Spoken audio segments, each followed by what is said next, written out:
Assalamualaikum warahmatullahi wabarakatuh, pemirsa Selaparang TV dimanapun Anda berada. Saya Simarista kembali menjumpai Anda dalam program Dialog Malam, sebuah program yang akan mengajak Anda untuk mengupas tuntas tugas pokok dan fungsi Satuan Kerja Perangkat Daerah lingkup pemerintah daerah Kabupaten Lombok Timur.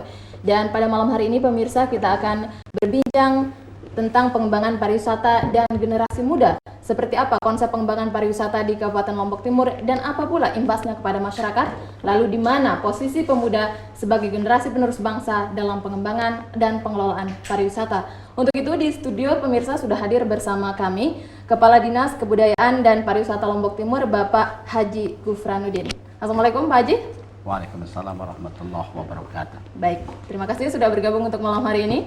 Sama-sama. Dan selain Pak Gufran, pemirsa di studio juga sudah hadir bersama kami salah seorang mahasiswa KKN UGM Universitas Gajah Mada Yogyakarta, yaitu Ridwan Budiman. Selamat malam. Selamat malam. Assalamualaikum warahmatullahi wabarakatuh. Waalaikumsalam warahmatullahi wabarakatuh. Terima kasih juga sudah bergabung pada sama-sama. malam hari ini di program Dialog Malam. Dan pemirsa, seperti biasa kami undang Anda nanti pada segmen kedua untuk bergabung bersama kami di line telepon 0376238838 atau di nomor 081997893340. Baik, saya mulai dari Pak Gufran. Belakangan Bapak, kita ketahui bahwa pemerintah daerah begitu menggaungkan pariwisata sebagai salah satu sektor untuk menambah pundi-pundi pendapatan daerah di Kabupaten Lombok Timur. Sebenarnya seperti apa konsep pengembangan pariwisata di Kabupaten Lombok Timur ini? Karena kita ketahui dari serapan Selaparang TV di lapangan bahwa ada anggapan bahwa pariwisata hanya dikembangkan di wilayah selatan. Sebenarnya konsepnya seperti apa sih Pak? Terima kasih Mbak. Tidak demikian ya. Jadi pariwisata itu bukan hanya terpusat di bagian selatan Kabupaten Lombok Timur, ya, tetapi dibagi di dalam 3 wilayah. Di wilayah utara, Sembalun, lalu di wilayah tengah, Montong Gading dan sekitarnya, karena sudah dari awal dulu memang daerah itu sangat dikenal sebagai objek wisata yang banyak dikunjungi oleh turis-turis mancanegara. Dan di belakangan wilayah selatan agak populer. Karena apa? Karena pemerintah pada tahun ini sudah dan tahun sebelumnya sudah mulai membangun Bandara Internasional Lombok. Nah, untuk mengantisipasi kedatangan tamu melalui Bandara Internasional Lombok yang ada di Lombok Selatan itu, maka ini yang menyebabkan daerah selatan itu sekarang menjadi inceran para investor, menjadi objek yang mulai dikenal dan menjadi pusat perhatian dari banyak orang, bukan hanya investor dalam negeri, tetapi sudah di mancanegara juga sudah sangat dikenal daerah-daerah selatan yang indah, dan mereka sangat berkeinginan sekali untuk berinvestasi di wilayah. Baik, dengan kata lain bahwa wilayah selatan kita ingin tidak hanya menjadi penonton, begitu Bapak, ketika Bandara Internasional Lombok jadi, yang sampai kapan kita tidak tahu, jadi karena masih tertunda saja, begitu, bahwa tidak benar begitu anggapan bahwa hanya wilayah selatan yang dikembangkan, begitu. Tidak. Ada. Baik, seberapa besar sih Pak potensi Lombok Timur dalam pariwisata ini? Kabupaten Lombok Timur memiliki objek wisata yang cukup lengkap, ya. Mulai dari puncak gunung, dari Rinjani yang sangat terkenal dan sangat go internasional dengan trekking Rinjaninya, ya, itu di wilayah utara. Kemudian kita memiliki pantai-pantai ratusan kilometer panjang garis pantai yang indah-indah, ya, mulai dari utara sampai ke selatan, di tengah, di timur ke selatan, dengan pasir baik warna hitam maupun pasir putih yang sangat mempesona. Nah, itu di samping itu juga wisata-wisata lain yang bisa menjadi aset daripada pemerintah Kabupaten Lombok Timur. Itu adalah wisata budaya, misalnya dengan keanekaragaman budaya kita yang cukup unik, ya. Kemudian ada makanan, wisata kuliner, bahkan sampai kepada wisata religi, yaitu wisata ziarah, mengunjungi makam-makam, ya, mengunjungi benda cagar budaya, masjid-masjid tua, ya, rumah adat tua yang ada di Sembalun, di daerah Kota Raja, di selatan Lombok Timur ini. Itu adalah potensi-potensi wisata yang kaya, cukup bagus untuk dikembangkan dan dinikmati oleh para wisatawan, baik wisatawan Nusantara maupun wisatawan mancanegara. Baik, tapi kita tidak bisa menutup mata Pak Gufran bahwa Lombok, khususnya Lombok Timur, tidak seperti Bali yang mengandalkan pariwisata sebagai investasi terbesar di provinsi tersebut. Begitu padahal kita tidak jauh berbeda potensinya. Apa sebenarnya kendala yang kita hadapi dalam pengembangan sektor ini, Pak? Permasalahannya kan Bali itu lebih dulu memulai. Baik. Bali itu sudah populer menjadi tujuan wisata internasional itu sejak kita belum merdeka. Ya sudah dikunjungi oleh orang-orang dari Eropa, dari mancanegara ke Bali sebelum kita merdeka. Lah kita ini baru mulai. Jadi ya bedanya cuma itu. Potensi ada tapi mulainya berbeda waktu belakangan. Baru mulai, konsep pemerintah mulai dari manakah pengembangan ini, Bapak? Pertama itu adalah penataan objek, ya, penataan objek-objek wisata kita itu ditata dengan melengkapi fasilitas-fasilitas atau sarana-sarana, meskipun dengan segala keterbatasannya tentunya, ya, pemerintah daerah dengan segala keterbatasannya, tetapi masih berusaha untuk mengembangkan atau menata objek-objek yang ada, ya. Terutama sekali infrastruktur. Sekarang sudah di beberapa ruas jalan yang menuju daerah wisata itu kayaknya sudah menjadi prioritas, ya, untuk di hot mix dari awal. Bapak, ya? Ya, katakan demikian itu karena belum seluruhnya, ya. Coba kalau kita perhatikan, kalau kita ke Lentang Nangka sudah mulus, kalau kita ke Titia Batu meskipun baru sampai Kota Raja itu sudah berhot mix, ya.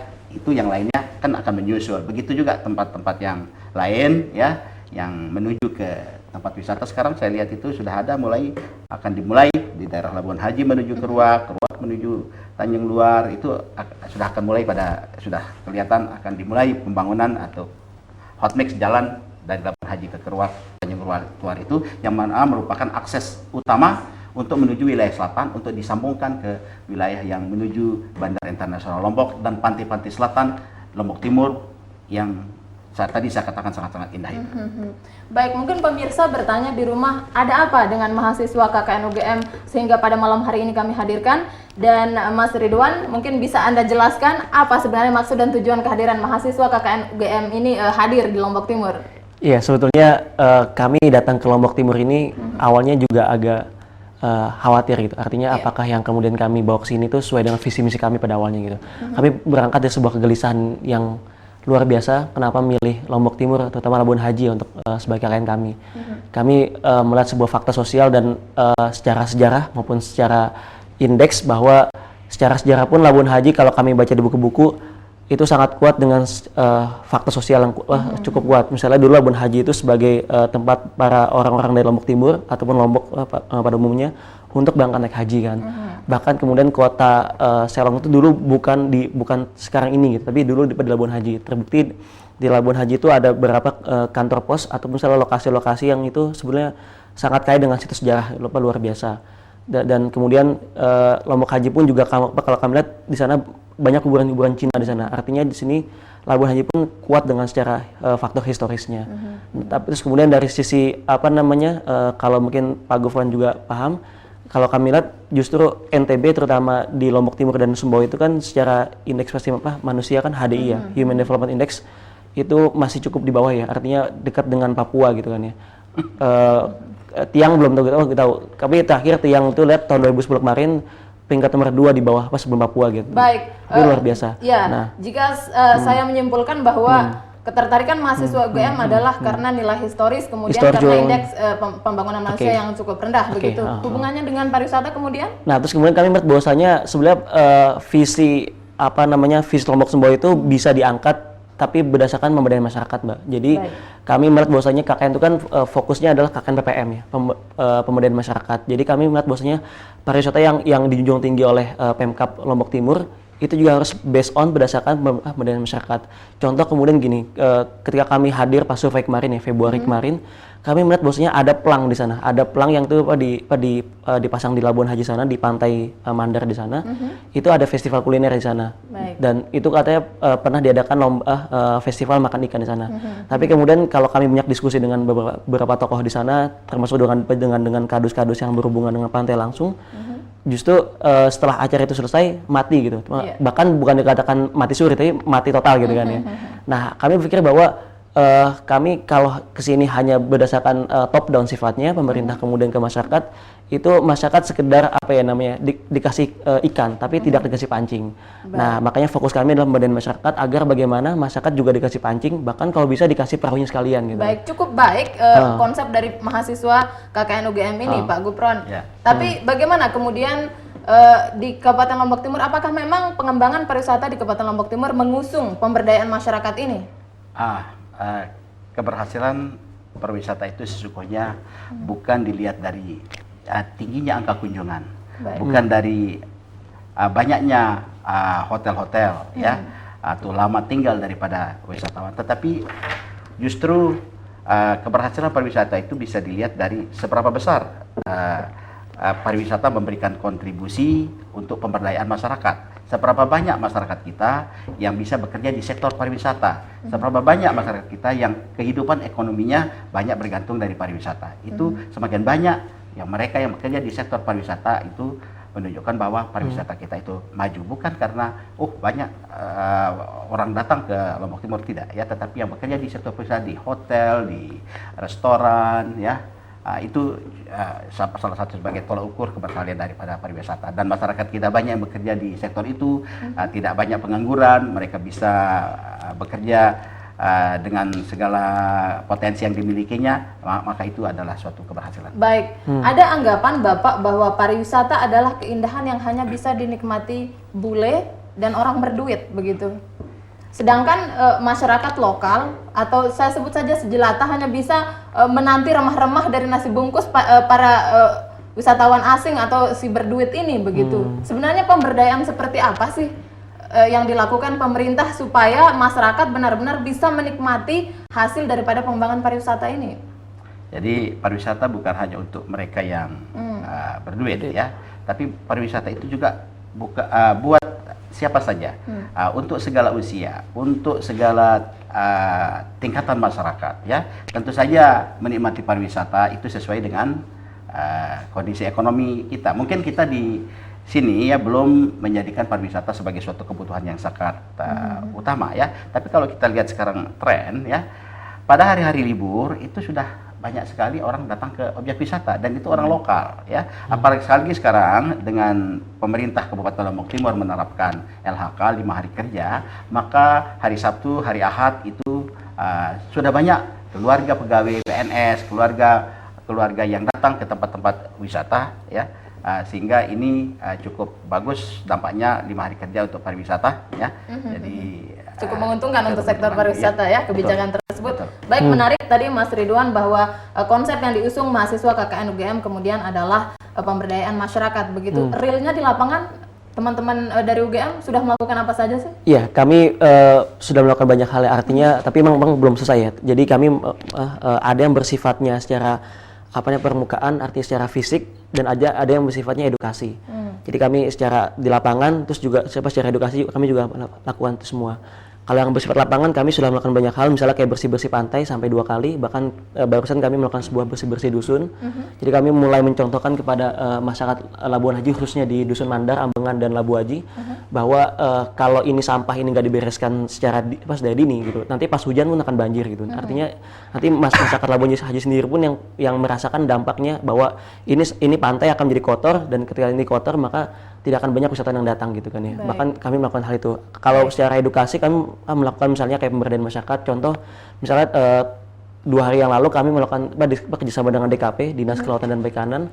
Kami sosialisasi bagaimana kemudian agar nelayan yang ada di Pantai Mandar ataupun yang ada di Dusun Ambengan dan Labu Haji ini bisa tergerak secara ekonomi gitu, dibantu oleh DKP. Bahkan kami kemarin terima kasih kepada Pak Gufron yang telah mengadakan sosialisasi pasar wisata gitu. Jadi kami bagaimana kemudian sabta pesona yang telah diusung oleh visi misi dan Pemkab Lombok Timur itu benar-benar dirasakan secara menyeluruh. Kami mengundang tokoh-tokoh masyarakat, kepala dusun, bahkan sampai untuk hadir ke sana. Edukasi dan tindakan secara nyata ya. Saya ingin tahu, menarik kehadiran mahasiswa UGM ini, kenapa tidak kemudian dipotensikan sumber daya manusia pemuda-pemuda yang ada di sini. Tapi ditahan dulu Bapak, karena kita harus break sebentar. Dan pemirsa, Dialog Malam masih akan segera kembali, tetaplah bersama kami.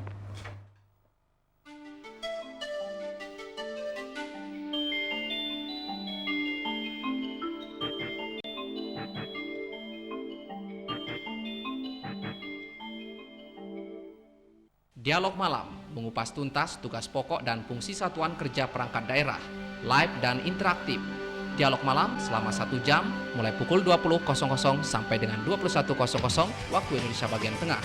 Anda dapat berpartisipasi melalui telepon 0376 23838. Dialog malam bersama membangun Lombok Timur.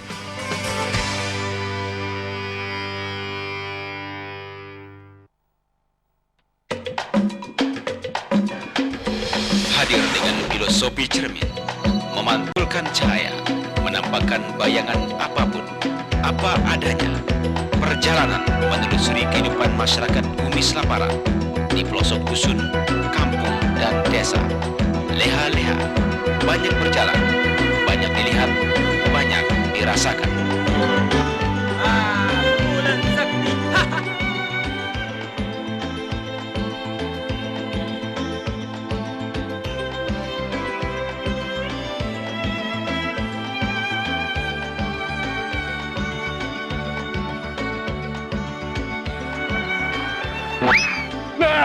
Ternyata masih semua jadi senangan menteri no.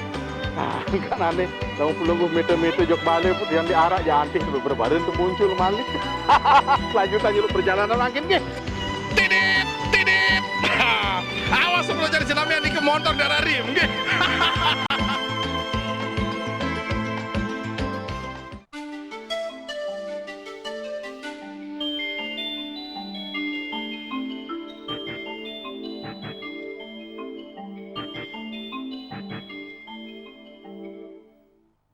Masih di Dialog Malam pemirsa, dan di segmen kedua ini kami mengundang Anda untuk bergabung bersama narasumber kami yang sudah hadir di studio malam hari ini melalui line telepon 081997893340 atau di nomor 0376233838. Kami tunggu partisipasi Anda.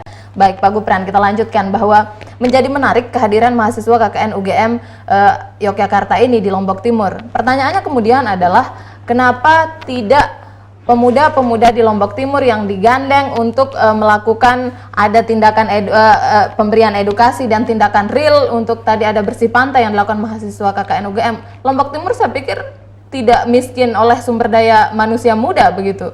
Ya, terima kasih. Jadi kerjasama, katakan ini sudah kerjasama. Ini sudah berlangsung sebenarnya sejak tahun lalu, ya. Tetapi pada tahun yang lalu kita sudah adakan di Lendang Nangka dari Universitas Gadjah Mada juga, ya. Tapi bukan berarti bahwa kita mengabaikan yang ada di sini. Tetapi Universitas Gadjah Mada justru yang datang merangkul kami. Ya dia datang, ya mereka datang. Kami mau mengadakan KKN dalam bidang pariwisata, ya sebagaimana alasan tadi ada kenapa mereka harus memilih Lombok Timur, ya. Dan itu akan berlanjut terus, ya. Dan saat ini ada juga yang bergabung, ya, ikut membantu, ya. Yaitu universitas lokal yang ada di sini. Kita tahan dulu, kita terima telepon dulu. Halo, assalamualaikum, Dialog Malam. Assalamualaikum. Halo, Dialog Malam. Assalamualaikum. Waalaikumsalam. Dengan Bapak siapa di mana, Pak? Pak Husin. Pak Husain, ya? Iya, Bu. Ya, di mana, Pak? Di Loyok, Bu. Di Loyok. Silakan, Bapak. Nah, ini salah pariwisata, Bu. Ini jalannya sudah 2 tahun kayak begitu. Tidak mungkin, Bu. Maaf, Bapak sebelumnya bisa Anda kecilkan volume TV Anda? Oh, bisa.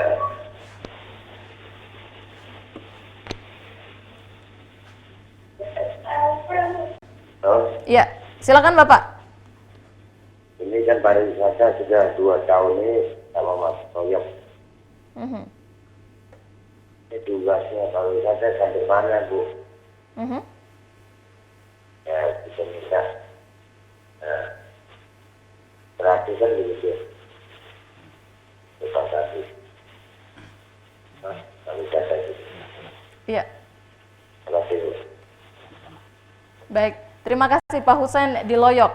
Ini agak sedikit terganggu, tapi bisa kita tangkap bahwa dia mempertanyakan akses, ya. Karena Loyok juga dikatakan sebagai salah satu lokasi atau tempat yang cukup digemari, diminati turis. Ya. Tidak hanya dari luar negeri, tetapi juga turis lokal. Tetapi akses lagi-lagi menjadi permasalahan. Betul. Bagaimana kemudian? Baik, terima kasih Pak Husain. Assalamualaikum Pak Husain. saya sering ke Loyok dan saya sering menyaksikan kegiatan di sana, kerajinan ya, dan memang betul yang Bapak katakan, pemerintah baru membuat atau hot mix jalan yang ada di jalan utama untuk menuju Kota Raja, dan itu sudah licin, hanya belok kiri sedikit itu yang mungkin belum di hot mix ya, tetapi masih bisa dicapai ya, karena ketika saya datang ke Loyok saya selalu menemui rombongan-rombongan yang berasal dari Teteh Batu ataupun dari Mataram untuk datang ke Loyok untuk membeli souvenir, dan ya meskipun dalam keadaan begitu ya masih juga dikunjungi. Mudah-mudahan, tentu saja kita tidak bisa janji ya, kita tidak bisa muluk-muluk dan tidak bisa berjanji ya, karena pembangunan jalan raya di Kabupaten Lombok Timur ini dilakukan bertahap sampai di akhir tahun 2013. Ini melalui dana multi-years, itu pemerintah Kabupaten Lombok Timur secara bertahap membangun, karena yang dibangun bukan hanya di situ, di banyak ruas ya, sehingga dan yang melakukannya itu tidak banyak. Jadi giliran yang mana yang diprioritas dulu didahulukan, mana. Nah, ini sudah sampai Kota Raja sudah bagus, tinggal ke kiri itu ya, mudah-mudahan itu masuk di dalam peraturan daerah tentang pembangunan atau percepatan pembangunan, khususnya pembangunan infrastruktur jalan yang didanai dari dana tahun jamak yang sudah diperdakan oleh pemerintah Kabupaten Lombok Timur. Hanya saja saya tidak bisa menjawab secara pasti tentu saja ya, karena itu adalah pengerjaannya di Dinas Pekerjaan Umum. Karena memang pariwisata ini dibangun oleh semua lini, oleh semua dinas ya. Pariwisata tidak bisa membangun jalan, yang membangun jalannya itu adalah Dinas Pekerjaan Umum. Tidak kemudian ada koordinasi Bapak bahwa kita tidak bisa berbicara pariwisata bahwa Loyok misalnya menjadi tujuan tetapi jalannya rusak, kemudian ini akan menjadi sebuah image yang kurang baik saya pikir untuk daerah kita begitu. Betul ya.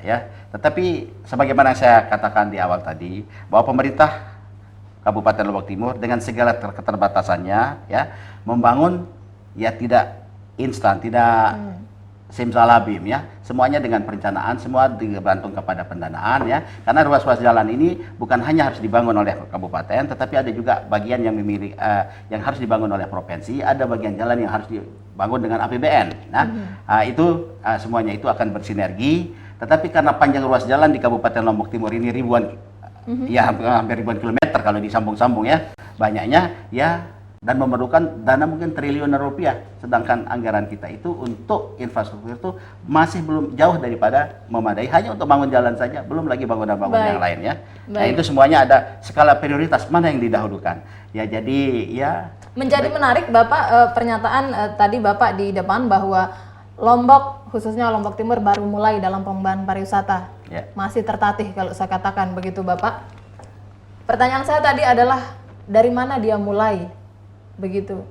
Menurut Bapak sebagai Kepala Dinas Kebudayaan dan Pariwisata, harusnya pariwisata ini dibangun dari lini mana dulu pertama Bapak sehingga bisa menjadi sebuah sektor andalan begitu di Lombok Timur? Ya tergantung. Teorinya sih ya, ini pariwisata itu harus dibangun oleh, bukan hanya oleh pemerintah ya. Kalau pemerintah itu seperti yang saya katakan dengan segala keterbatasan. Pariwisata itu akan maju kalau ada pihak ketiga, ada pengusaha ya, ada pengusaha yang bergerak di bidang itu. Nah, seperti yang kita sudah disebutkan tadi di Labuan Haji, sesungguhnya pemerintah itu sudah memberikan peluang ya, bahwa di wilayah ini, di area ini khusus digunakan untuk menjual produk-produk ikan, atau di sini adalah area wisata kuliner serba ikan katanya ya. Tetapi yang dikatakan mati benar tadi itu ya, itu betul ya. Kenapa? Karena di sini masyarakat kita tidak bisa melangkap peluang itu. Sesungguhnya itu ada peluang. Kita siapkan tempat, kita taruhkan beruga, kita taruhkan prasarana-prasarana yang ya kemampuan kita ya. Tetapi tidak segera ditangkap. Tidak bisa menangkap peluang. Saya ingin ke Mas Ridwan bahwa dari selama Anda di Lombok Timur dan konsen di bidang ini, begitu bagaimana Anda melihat khususnya di Labuan Haji, bahwa kita ketahui masyarakat Lombok Timur pada umumnya sudah tahu bahwa di Lombok Timur ada pelang lokasi wisata ikan begitu, dengan ada beruga yang dibangun oleh Budpar juga. Anda melihat dari hasil serapan selama ini memang masyarakat di sana? Kalau tadi Mbak bertanya bahwa dari mana kita mulai pariwisata gitu kan. Kalau kami selaku anak KKN UGM ini berpikir bahwa kita mulai dari pemberdayaan masyarakat. Karena yang kami jalankan dan kemudian meneruskan bahkan sampai ini mau dibawa kemana, sebenarnya ada masyarakat. Kalau kita lihat bahwasanya kalau pemerintah itu kan ya paling minimal 5 tahun akan berganti kan, Baik. dan akan ganti visi misi. Tapi yang akan meneruskan, menjaga dan melestarikan adalah masyarakat. Nah, kalau kemudian masyarakat sudah merasa miliki, kemudian masyarakat juga sudah mulai tahu bagaimana mengatur, bahkan bagaimana ini mau dibawa kemana. Jadi itu gampang saja gitu. Dan kebetulan pemerintah kan hanya memfasilitasi saja gitu ya. Dan masyarakat kemudian yang akan menjaga dan melestarikannya. Kalau ini kemudian masyarakat belum terberdayakan secara optimal dan dia belum merasa miliki bahwa Labuan Haji ini sebagai sebuah tempat wisata yang khususnya ramai ketika pasca lebaran itu kan, dan tidak hanya sekedar dermaga saja, maka kemudian masyarakat akan berpikir bahwa sampah dan segala macam masalah lainnya akan segera selesai gitu. Baik, sebagai orang di luar Kabupaten Lombok Timur, maaf tanpa bermaksud mengkotakkan karena kita satu bangsa, satu negara, begitu sepakat Mas sekali. Ridwan. Bagaimana Anda melihat, apakah memang benar masyarakat khususnya di kawasan Labuan Haji itu tidak bisa menangkap peluang, atau memang kurang figur atau kurang dorongan kalau Anda melihat? Kalau kami pikir bukan nggak bisa menangkap, tapi kurang, artinya gini, masyarakat desa itu kalau dalam kajian kami selama ini sebulan ya, jadi dia punya ritmenya sendiri, dia punya dinamika sendiri gitu. Jadi nggak bisa kemudian kita memaksa dia secara langsung gitu. Baik, kita tahan dulu, tapi Mas Ridwan, kita sapa penelpon kita. Halo, Assalamualaikum, dialog malam. Waalaikumsalam warahmatullahi wabarakatuh. Baik, dengan Bapak siapa di mana, Pak? Ini dari Prian, Desa Prian. Iya, dengan Bapak siapa, Pak? Dengan Pak Harun. Pak Halil ya? Iya. Ya, silakan Pak. Begini Pak, Bu, saya mau komentari sedikit masalah pariwisata. Sekarang kepada pemerintah Lombok Timur dengan gencar-gencarnya masalah sandit. Iya. Yang soroti di sini biasanya yang pariwisata itu kan tempatnya agak indah ya. Iya. Ya sekarang yang saya soroti di sini masalah pariwisata yang di Labuan Haji. Kayaknya di sana sampahnya begitu belum bisa ditangani. Bagaimana cara penanganannya? Karena di sana saya lihat mungkin sumber daripada sampah itu kan orang-orang jualan. Apa enggak ada kiat-kiat dari pemerintah untuk bagaimana orang-orang yang jualan itu punya tanggung jawab lah dalam pengelolaan sampah itu. Baik. Sekira itu yang saya sampaikan. Assalamualaikum. Waalaikumsalam warahmatullahi wabarakatuh. Sebelum kita ke Pak Halil, dilanjutkan bahwa menurut Mas Ridwan tadi bahwa tidak benar kalau masyarakat tidak bisa menangkap peluang begitu. Sebenarnya kalau menangkap peluang sebenarnya kurang tepat ya, pada dikatakan tidak bisa, karena emang masyarakat sendiri kan bisa merasa itu kan ketika dia terberdayakan secara edukasi ya. Nah sebetulnya ketika dia tidak bisa itu bahasanya bukan tidak, tapi kurang gitu, dan dia belum saatnya, karena emang kalau saya lihat sejarah Labuan Haji sendiri kan dia bukan besar itu karena pariwisatanya gitu, tapi dia karena emang dia basisnya Islam, terus kemudian dia juga dulu sejarahnya adalah pernah memberangkatkan haji ke sana gitu kan. Jadi itu kemudian menjadi nilai yang bisa menjadi nilai tawar pariwisata ya. Dan kalau dikatakan Pak Gufron selama kami diskusi dengan beliau selama ini, sudah kan Labuan Haji kan belum menjadi sebuah situs untuk pariwisata gitu. Dan jadi sebenarnya top down. Tapi kalau kami selama ini sebenarnya dengan potensial luar biasa, dan masyarakat selama ini sangat menjunjung tinggi nilai pariwisata di Labuan Haji, ini bisa menjadi bottom up gitu. Artinya fokus untuk menjadikan ini sebagai sebuah situs tidak hanya dari pemerintah saja, tapi kalau emang ada sebuah partisipasi dari masyarakat, ini bisa dijadikan sebagai sebuah situs pariwisata juga. Pemberdayaan masyarakat menjadi penting untuk pengembangan pariwisata. Di Labuan Haji khususnya disorot oleh penelpon kita dari Prian, Pak Halil begitu. Permasalahan kemudian yang dihadapi adalah sampah, Bapak. Ini kita tidak bisa menutup mata. Betul. Karena itulah kami sesungguhnya sangat gencar sekali mensosialisasikan yang disebut dengan Sabta Pesona yang kita diskusikan pada bulan yang lalu. Baru saja kita juga sudah mengundang beberapa orang-orang yang di sekitar situ untuk hadir dalam kerjasama kami dengan adik-adik kita dari Universitas Gajah Mada untuk mensosialisasikan Sabta Pesona, yaitu bagaimana kita ciptakan objek wisata itu. Dan Sabta Pesona itu bukan hanya untuk pariwisata sesungguhnya. Sabta Pesona untuk kehidupan kita sehari-hari. Bahwa Sabta Pesona itu yang tujuh itu aman, bersih, tertib, sejuk, indah, ramah, dan kenangan itu semua orang membutuhkan. Ya, khusus kita soroti sampah. Ya, sampah itu kan bagian daripada pesona yang kedua, yaitu bersih. Ya, orang tidak akan datang ke suatu objek kalau itu kotor. Tetapi kita memang belum terbiasa, belum terdidik untuk hidup bersih ya. Setiap pengunjung yang datang dia bawa sampah. Jadi itu bukan kesalahan orang Labuan Haji, tetapi orang yang datang itu kan dari mana-mana. Baik, ya. kita tahan dulu Dan, Bapak. Kita tahan ya. dulu, kita terima penelpon. Halo, Assalamualaikum, Dialog Malam. Waalaikumsalam warahmatullahi wabarakatuh. Iya, dengan maaf Bapak, bisa dikecilkan volume TV Anda? Iya, bentar. Iya. Iya, silakan Bapak. Dengan Bapak siapa di mana Pak? Fendi dari Teros. Iya. Silakan Pak Nurpendi. Fendi. Zurfendi ya. Nah, begini, kalau kita lihat bincang-bincang Pak tadi, tentunya Lombok Timur ini akan potensi pariwisatanya cukup tinggi. Tapi katanya belum bisa menangkap perkembangan budaya. Sebenarnya untuk dapat menangkap ini kesempatan seperti ini, orang Lombok Timur pertama mereka masih asing. Kedua, dia harus mengerti jenis pariwisata.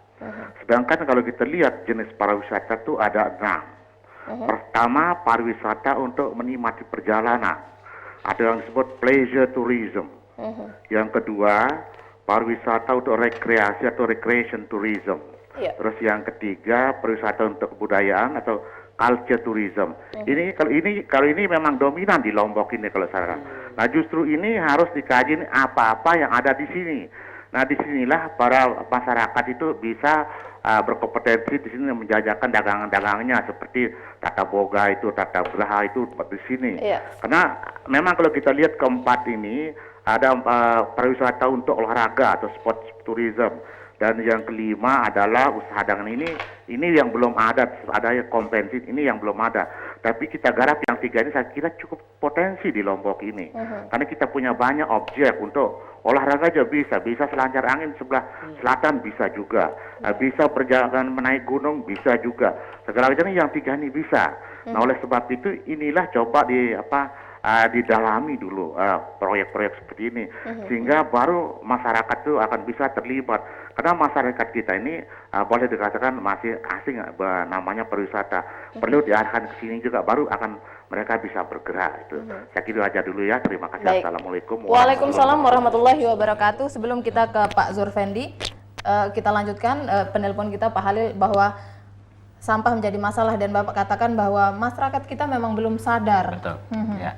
Jadi kalau masing-masing kita itu menyadari diri bahwa kita jangan buang sampah, ya, maka lingkungan itu akan bersih. Ya. Tetapi kan kita ini kalau minum air kemasan, kita tanpa masyarakat kita itu tanpa pikir panjang dia hanya buang begitu saja. Apalagi kalau itu ada parit, ada itu laut, dia buang begitu saja. Jadi seolah-olah itu parit itu menjadi bak sampah. Jadi lautan itu nanti akan menjadi tumpukan lautan-lautan sampah. Solusi kemudian dari pemerintah daerah?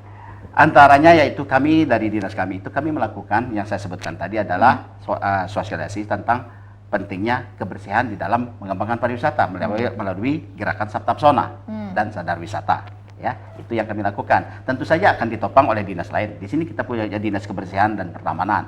Itu juga melakukan kegiatan aksi, melakukan langsung. Ya, ini alhamdulillah Pak dari adik-adik di UGM sudah 2 minggu ini melakukan itu bersih-bersih panti. Dan kami juga ikut, kita bantu-bantu ya, dan memperoleh bisa mengumpulkan sampah banyak sekali.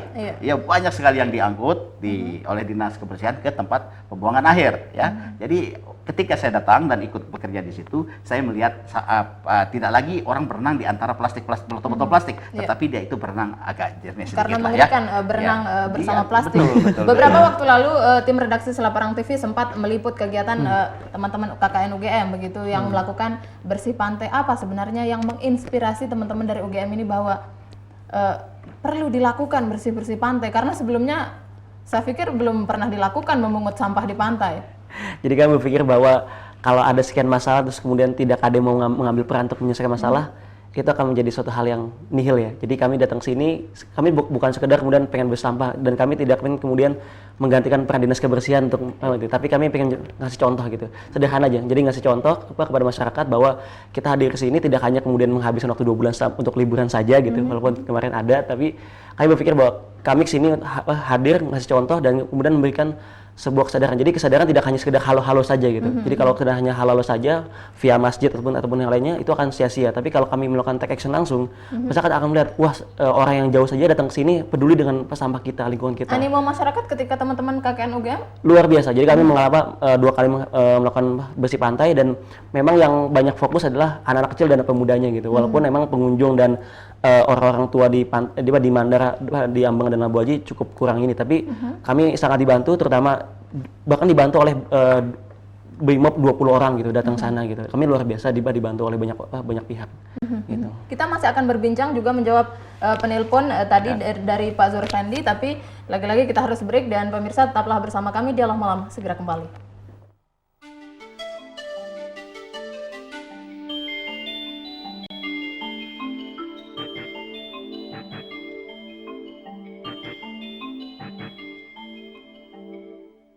Dialog Malam mengupas tuntas tugas pokok dan fungsi satuan kerja perangkat daerah, live dan interaktif. Dialog Malam selama 1 jam mulai pukul 20.00 sampai dengan 21.00 waktu Indonesia bagian tengah. Anda dapat berpartisipasi melalui telepon 0376 23838. Dialog Malam bersama membangun Lombok Timur.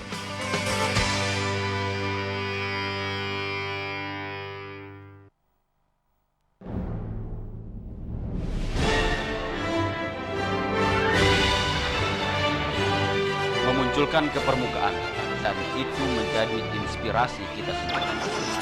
DPRD Lombok Timur meminta agar eksekutif segera menyerahkan kajian analisis dampak. Sementara itu Bupati Lombok Timur Haji Muhammad Sukiman Azmi meminta pimpinan Satuan Kerja Perangkat Daerah untuk meningkatkan. Gubernur Nusa Tenggara Barat Kiai Haji Zainul Majdi menegaskan program Bumi Sutra Sapi yang dicanangkan pemerintah. Ikuti Jendela Selaparang setiap hari pukul 19 waktu Indonesia Tengah.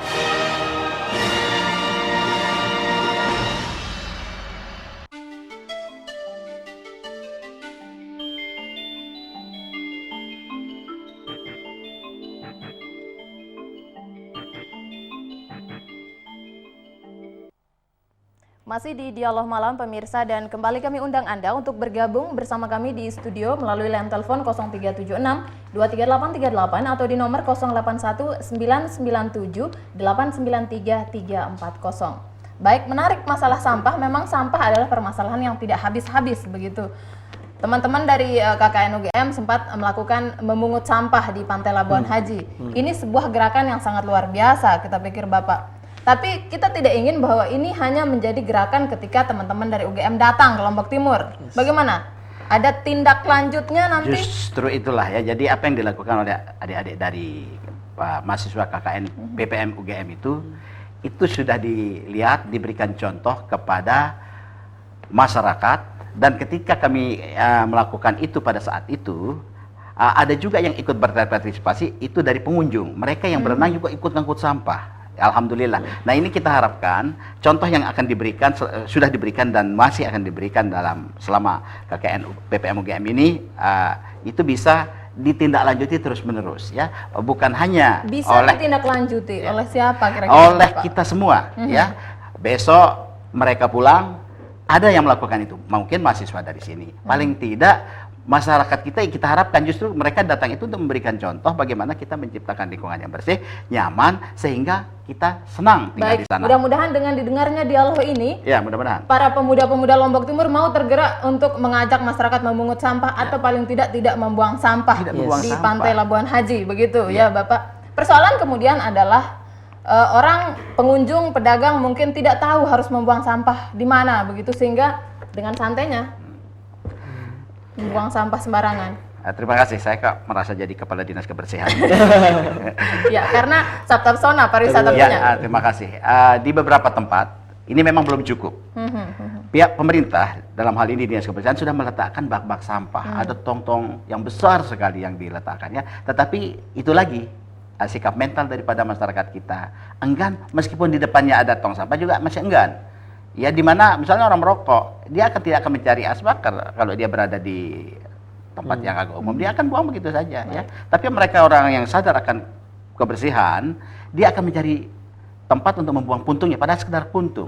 Ya, dia tidak bisa dibuang sembarangan. Begitu juga membuang puntung rokoknya, dia matikan dulu sebelum dibuang. Tapi kalau kita kita lepas Dibuang begitu saja. saja, Ini menyangkut sikap mental dan itu memerlukan waktu untuk memberikan edukasi, long term education untuk hanya tidak membuang sampah atau membuang sampah sembarangan. Itu perlu edukasi. Baik, sebagai dan kebiasaan. generasi muda, Mas Ridwan, sampah menjadi permasalahan tidak hanya di Lombok Timur, tetapi se-Nusantara sampah ini menjadi persoalan begitu. Menurut Mas Ridwan sebagai generasi penerus yang akan melanjutkan pembangunan begitu, apa sebenarnya dari mana harus dimulai masalah sampah ini dibenahi?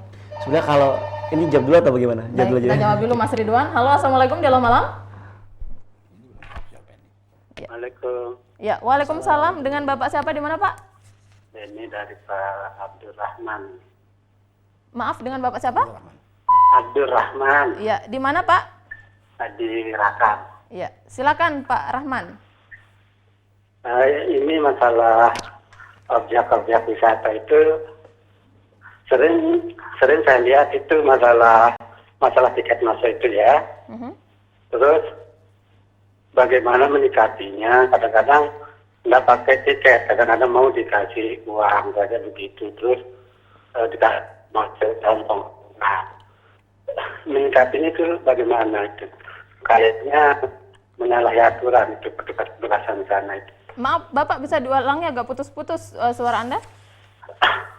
Di objek wisata kan yang kita kunjungi, kadang-kadang nggak pakai tiket, hanya pakai uang saja.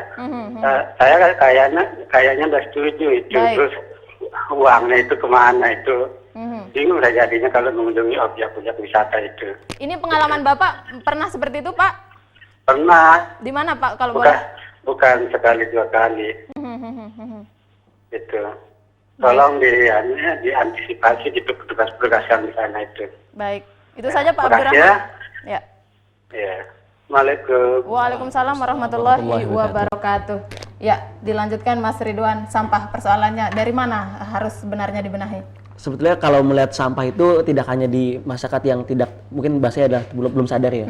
Bahkan di kota Jakarta sendiri pun yang saya berasal dari sana, yang katanya adalah banyak orang cerdas sana, banyak ilmuwan sana, tapi masalah Jakarta hari ini sampah juga belum kelar gitu. Artinya kesadaran itu bukan menjadi sebuah tolak ukur sampah tidak biasa atau enggak gitu.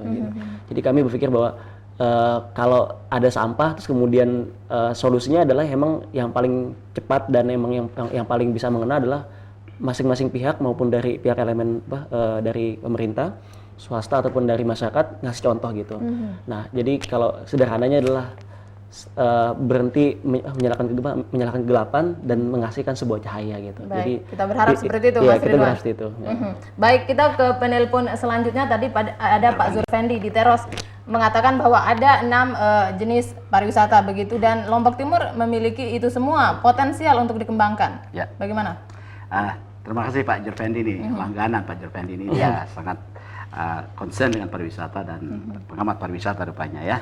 Betul bahwa kita memiliki potensi seperti treasure tourism, recreation tourism, culture tourism, sport dan convention ya. Yang sekarang mungkin paling banyak kita nikmati hanya recreation saja, yaitu rekreasi ya, rekreasi datang jalan-jalan ya, mengunjungi objek ya. Ya, tetapi yang lain seperti culture juga kita masih lumayan ya, karena di mana-mana ada event culture itu penuh seperti yang sudah dilaksanakan festival Ciloka yang ada di tempatnya Pak Jurfendi, yaitu di Kembang Sari situ, di Kembang Kuning itu juga sangat berhasil, bagus sekali dan mendatangkan penonton yang sangat banyak sekali ya. Saya pikir panitianya juga tidak rugi ya melaksanakan festival Ciloka yang merupakan culture tourism ya. Yang belum berkembang ini mungkin sport tourism ya, yaitu olahraga wisata minat khusus untuk berolahraga. Misalnya kita memiliki sebuah jeram atau lembah yang sangat indah sekali di Pusuk atau di bagian paling tinggi di Sembalun itu juga bisa sesungguhnya pada hari-hari tertentu juga datang orang untuk melakukan paragliding ya, yaitu terjun dengan menggunakan pesawat atau parasut itu untuk ke lembah-lembah itu ada ya. Di Teros tentu tidak cocok ya Pak Jurfendi ya. Itu ada di gunung-gunung itu betul ada sport ya. Di samping juga wisata sport yang lain, mendaki gunung itu kan kita sangat terkenal dengan trekking Rinjani, itu sudah sangat internasional, semua sudah menjadi ikon Lombok Timur khususnya, ikonnya Lombok, dan ikon Tenggara Barat di dalam trekking Rinjani. Nah, itu adalah ada olahraga. potensi-potensi tapi masih ada yang belum tersentuh ini Ya, Bapak. betul. Apa sebenarnya persoalan sehingga kurang tersentuh begitu Ya, potensi-potensi sarana lain? prasarana kembalinya. Contohnya yang disebutkan Pak Jurvendi tadi, convention. Kita di sini tidak mampu melaksanakan suatu kegiatan-kegiatan konvensi. Baik, ya, sarana prasarana ya, ujung-ujungnya adalah kemudian dana yang minim.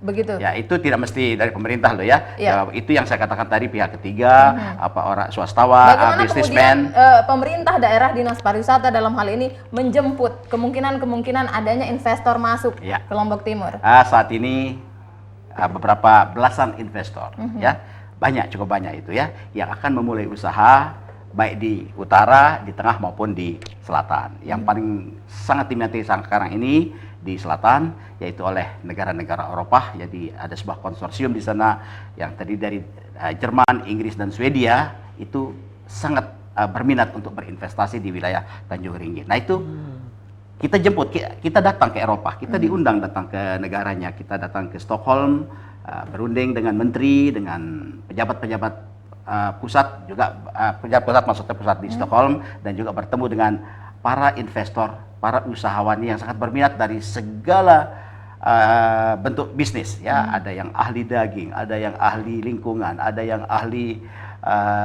lanskap atau menata lingkungan, ahli lingkungan sendiri, ahli listrik, itu semuanya kita sudah temui. Yang dekat-dekat mau direalisasikan yang mana ini Pak?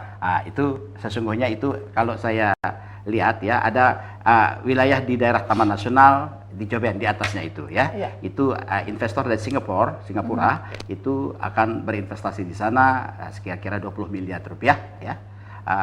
Jumlah investasinya itu akan dibangun atau akan merupakan suatu tempat peristirahatan, resort dan spa yang ada di atas di wilayah Taman Nasional seluas 17 hektar, dan ini sekarang dalam proses perizinan ya. Yang mudah-mudahan ini mungkin yang akan segera lebih cepat terwujud. Baik, Ya, tergantung imbas kepada masyarakat Bapak. Tentu saja pertama kita akan diserap tenaga kerja, karena yang akan bekerja di situ juga orang di sana saja ya. Kita tidak akan, ya tentu saja kita harus siapkan SDM ya, tetapi kalau untuk sekedar pekerjaan-pekerjaan mulai dari membangun itu kan cukup dikerjakan oleh kuli atau buruh bangunan, itu akan bekerja di sana dan akan menyerap tenaga kerja yang cukup banyak untuk membangun sebuah resort yang begitu besar ya. Tentu akan membutuhkan tenaga kerja, akan membutuhkan makan sehingga warung akan laku ya.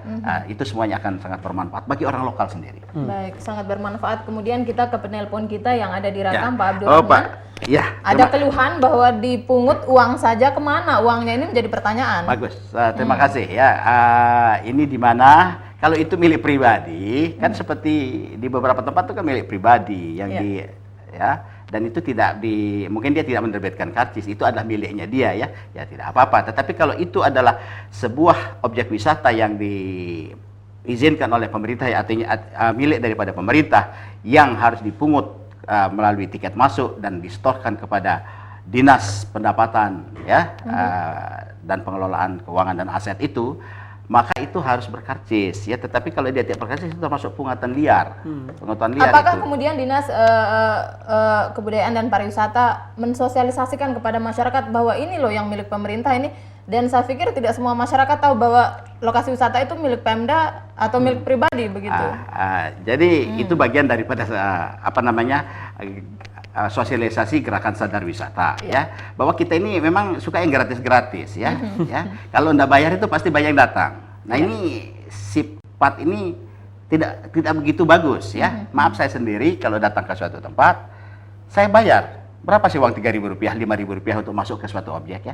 Ya meskipun jangan pak, kita bayar. Maksud saya bayar itu untuk memberi contoh. Oh, saya saja yang ngurusi pariwisata bayar, apalagi yang nggak ngurusi pariwisata ya bayar juga. Itu maksud saya ya. Tapi tidak kemudian ada kemungkinan bahwa terjadi pungutan seperti yang dialami oleh Pak Abdurrahman itu ada begitu? Tidak kemudian ada pemantauan atau pengawasan pada lokasi-lokasi wisata ini? Karena tempat-tempat wisata itu sudah di pihak ketiga kan, artinya pengelolanya itu adalah orang lain, bukan PNS, bukan kami ya. Kalau PNS atau kami ya mungkin kami tidak mampu ya, sehingga itu di pihak ketiga kan, gitu ya. Mereka lah yang melakukan usaha itu, nanti mereka harus setor kepada pemerintah ya. Tentu saja kalau dia akan lakukan itu terus, dia akan rugi, sementara dia harus setor banyak, sementara pendapatannya sedikit. Jadi ya itu adalah di bawah pengawasan, pengelolaan dan pemantauan daripada Baik, pihak ketiga tapi itu yang sendiri. perlu diketahui pemirsa bahwa uang yang dipungut dari lokasi wisata disetorkan kepada daerah untuk kembali ke rakyat. Ya. Mungkin terakhir dari Mas Ridwan, apa yang Mas harapkan dari